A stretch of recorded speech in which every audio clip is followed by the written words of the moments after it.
5:12 local time. Northern Arabian Sea. The water is dead calm, wind light, visibility perfect. USS Gerald R. Ford, the most advanced aircraft carrier ever built, moves through open ocean at 18 knots. From a distance, she looks almost motionless. A 100,000-ton island of American military technology cutting silently through deep blue water. On the flight deck, the morning cycle is beginning. Deck crews move between parked FA-18 Super Hornets, securing equipment and preparing the first patrol launch of the day.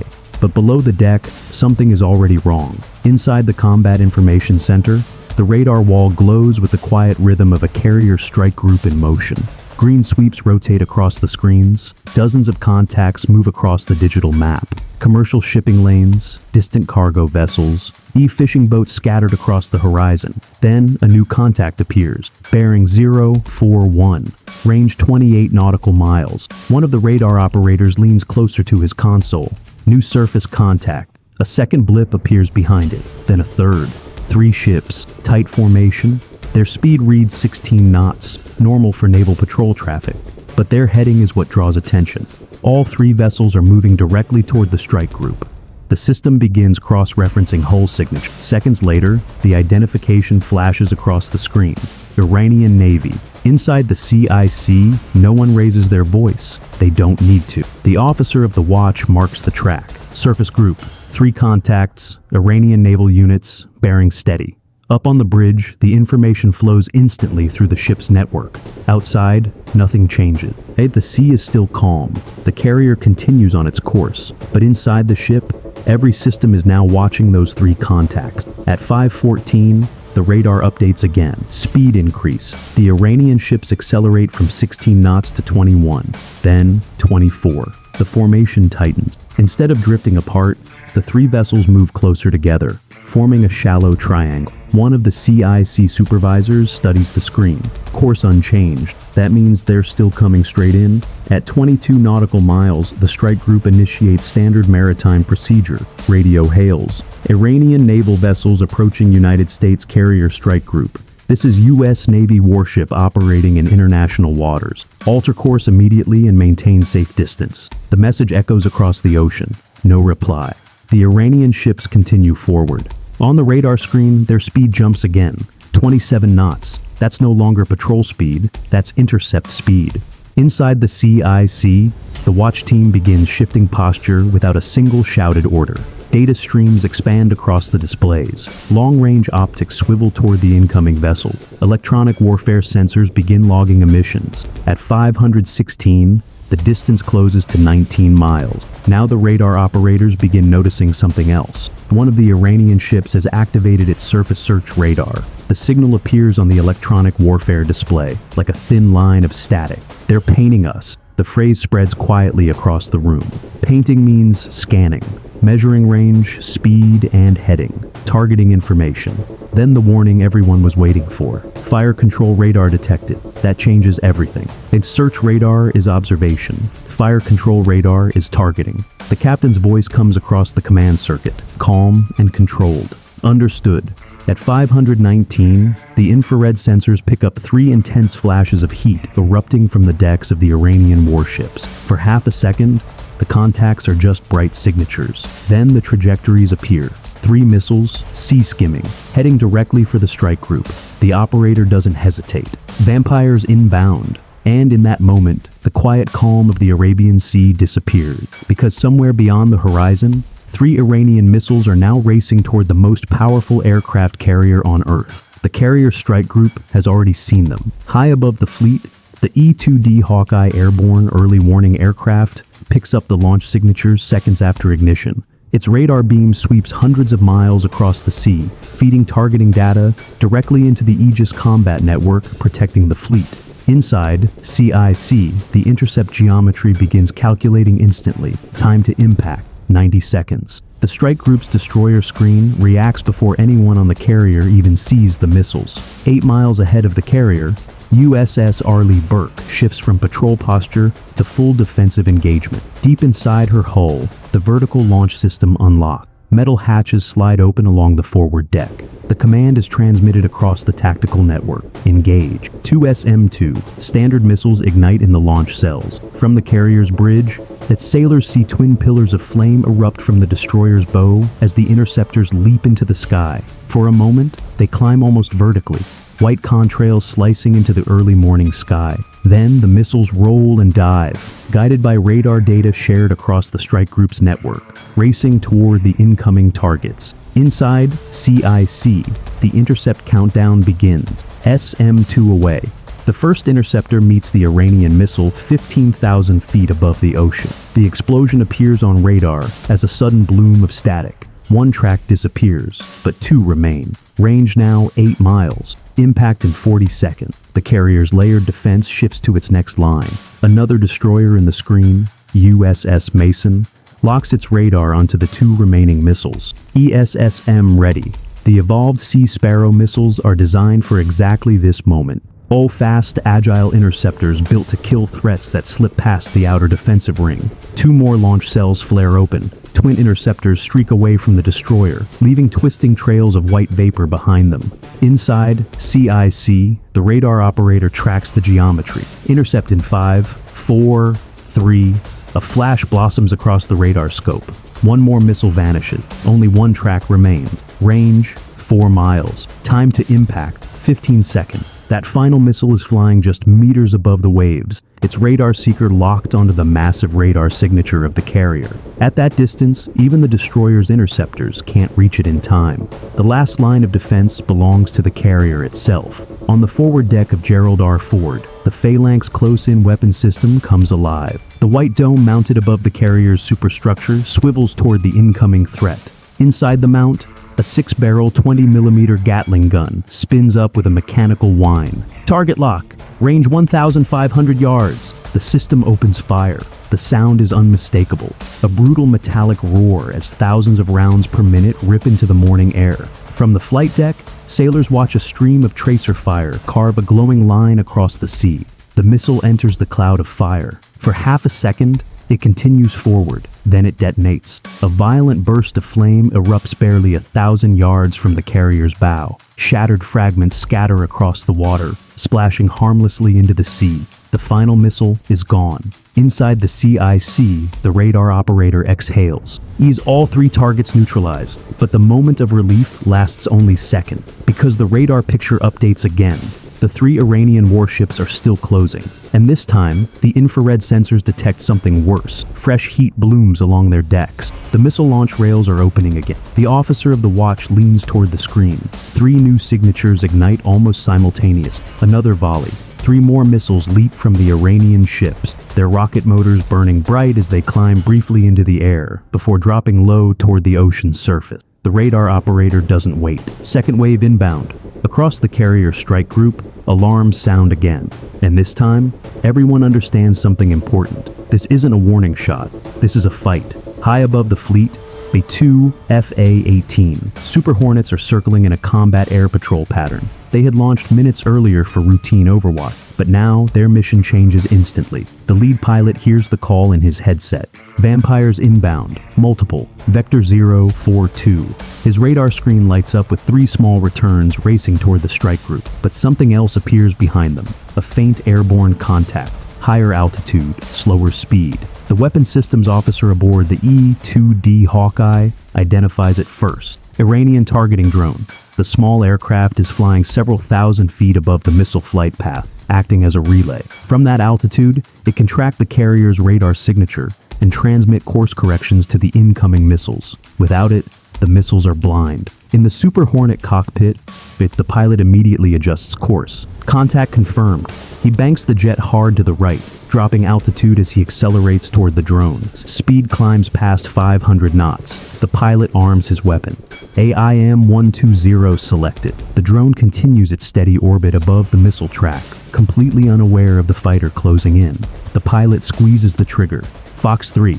The AIM-12 OAMRAAM launches from the fighter's wing with a sharp flash of flame. The missile rockets forward, climbing rapidly toward the high-altitude target. Seconds pass, then the radar return disappears. The Iranian drone explodes into fragments high above the sea. Back in CIC, the tactical display updates instantly.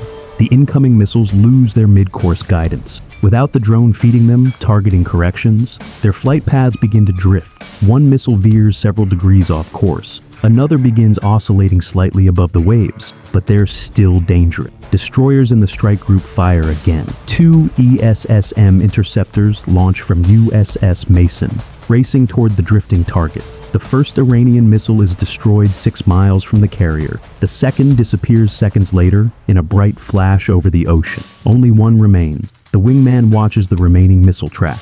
"I've got visual." He pushes the throttle forward. The jet surges ahead. Altitude drops to just 200 feet above the waves. He lines up behind the missile, closing the distance rapidly. The pilot steadies the aircraft, selects weapon. "Sidewinder."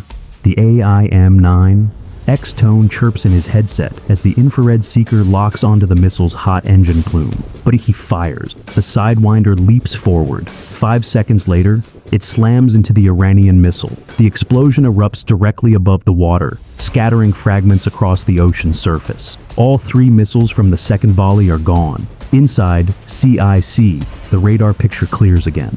But now the operators are watching something even more dangerous. The 3 Iranian warships are still closing. Distance, 13 miles. Speed, 31 knots. And their missile launch rails are still hot. The carrier strike group has successfully intercepted 2 full missile salvos. But the threat is far from over. High above the fleet, the 2 Super Hornets bank sharply and circle back toward the Iranian ships. From this altitude, the pilots can finally see them. 3 gray hulls cutting through the water at full speed.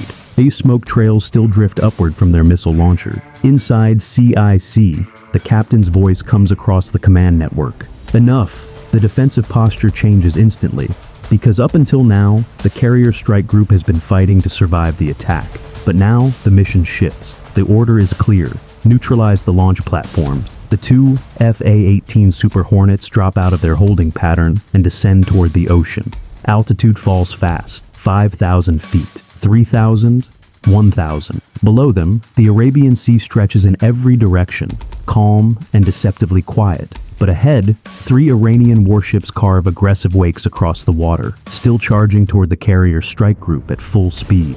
Inside the lead Super Hornet's cockpit, the targeting display stabilizes. 3 surface contacts. Range, 12 miles. The pilot tilts the aircraft slightly left, giving the radar a clear angle. The system paints the ships instantly. Each hull appears as a sharp geometric signature against the moving sea clutter. Behind him, his wingman confirms the same picture. 3 contacts locked. Back aboard USS Gerald R. The order travels across the strike group's encrypted network. Neutralize the launch platform. There is no hesitation. The Super Hornet's weapons panel lights up. AGM-84 Harpoon selected. The missile is built for exactly this moment. Sea skimming, radar guided, designed to destroy ships before they even see it coming. The lead pilot steadies the jet. Speed, 540 knots. Altitude, 300 feet. At that height, the aircraft is barely above the surface of the water. The ocean racing past beneath the canopy. The target range decreases rapidly. 9 miles, 8, 7.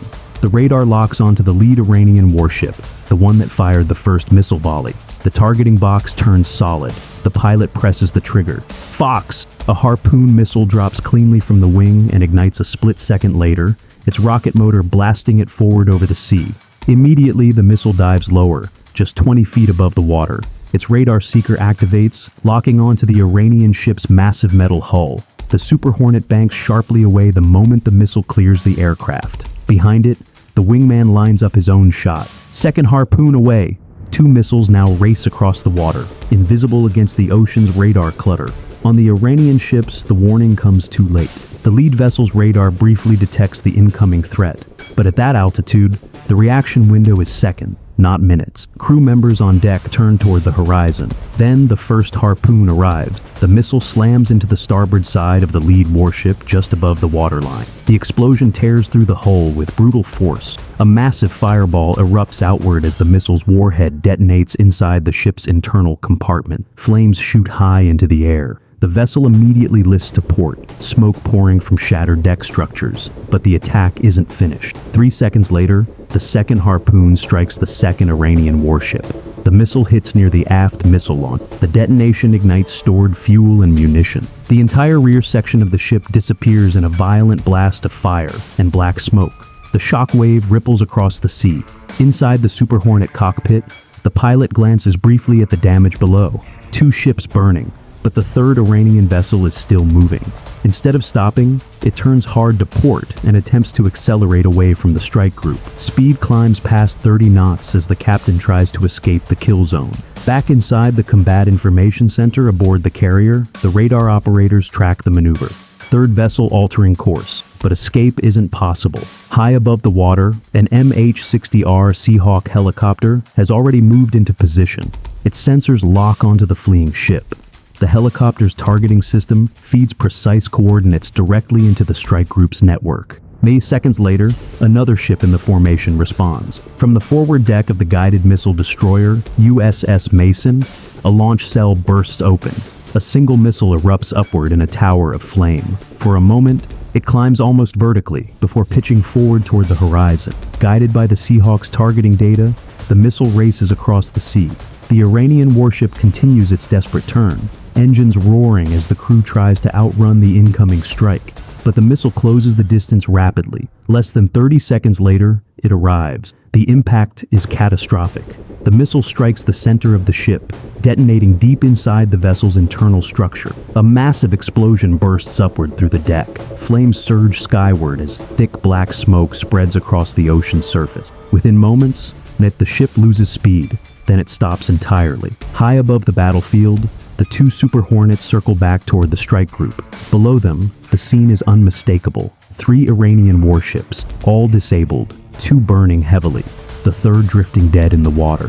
The attack that began only minutes earlier has ended in complete silence, except for the sound of fires consuming what remains of the vessels. But inside the carrier strike group, no one celebrates. Because the mission is not victory, the mission is control. And the sea, once again, belongs to the fleet. 5:28 local time. The explosions fade quickly across the surface of the Arabian Sea. Smoke rises in 3 dark columns above the water, drifting slowly with the morning wind. From 10,000 feet above, the 2 FA-18 Super Hornets circle the area in wide arcs. The pilots scan the scene through their targeting pods. 3 vessels, all disabled. 1 drifting heavily to port, with flames pouring from the missile deck. Another broken near the stern. Its rear structure collapsed into a jagged mass of twisted metal. The third sits motionless, smoke rising through holes blasted into the center of the hull. Inside the cockpit of the lead fighter, the pilot transmits the update. 3 targets neutralized. Back aboard USS Gerald R. The message reaches the Combat Information Center within seconds. Radar operators confirm the same picture. All 3 hostile surface contacts have stopped moving. Speed, 0 knots, no new radar emissions, no missile signatures. The officer of the watch nods once. Threat eliminated. Across the carrier strike group, and the tension that has filled every compartment for the past 15 minutes begins to eat, but the fleet does not relax. Standard post-engagement procedures begin immediately. High above the strike group, the E-2D Hawkeye continues sweeping the horizon with its radar dome, searching for any additional aircraft or ships that might be approaching. None appear. Electronic warfare systems scan the spectrum for radar activity. Silence. No further Iranian signals. On the carrier's flight deck, another MH-60R Seahawk helicopter lifts into the air. Its rotors beat against the ocean wind as it moves toward the burning ships to document the aftermath. The helicopter crew activates their sensors. Infrared cameras record the fires consuming the damaged vessels. High-resolution optics zoom in on the shattered decks. Every image is time-stamped, as geolocated, and transmitted back to the strike group's intelligence systems. In modern naval warfare, evidence matters almost as much as firepower. Back on the carrier's bridge, the captain lowers his binoculars. Through the glass, he can barely see the distant smoke rising over the horizon. The engagement lasted less than 15 minutes. 6 missile salvos, 3 destroyed launch platform. The captain speaks calmly into the command circuit. Log the engagement. Inside the CIC, the action is recorded in precise detail. Time of first missile launch, intercept sequences, air wing strike authorization, final target neutralization, every second documented, every radar track stored. Because in a carrier strike group, nothing is ever left to memory. The Super Hornets make one final pass over the disabled ships before turning back toward the fleet. Their engines roar across the sky as they accelerate toward the carrier. Within minutes, the massive flight deck of USS Gerald R appears beneath them like a floating runway stretching across the sea. One by one, the fighters trap the arresting cables and roll to a stop. Deck crews rush forward, guiding the jets into position. Engines power down. The pilots climb out, their helmets still tucked under their arms. No one cheers. There are no celebrations, just quiet professionalism. Because for the sailors aboard the strike group, this is not a story of victory. It is a reminder of something far more important. An aircraft carrier is never alone. The Gerald R. Ford may be the largest warship ever built, but it survives because of the network surrounding it. Destroyers armed with layered missile defenses, airborne radar watching hundreds of miles of sky, strike fighters capable of reaching targets far beyond the horizon, satellites and sensors feeding information into a single coordinated system. When those 3 Iranian warships fired their missiles, they were not attacking a single ship. They were confronting an entire fleet. And fleets respond. The Seahawk helicopter circles once more above the burning vessels before turning back toward the carrier. Behind it, the 3 damaged ships drift silently across the open water. The sea begins to swallow the smoke. And within the carrier strike group, operations continue exactly as they did before the missiles launch. Jets refuel. Radar scans the horizon. Sailors return to their station. Because out here, far from any coastline, the mission never really stops. The ocean may look calm, but every sailor in the strike group understands the truth. Out here, the next threat can appear at any moment, and when it does, the fleet will be ready.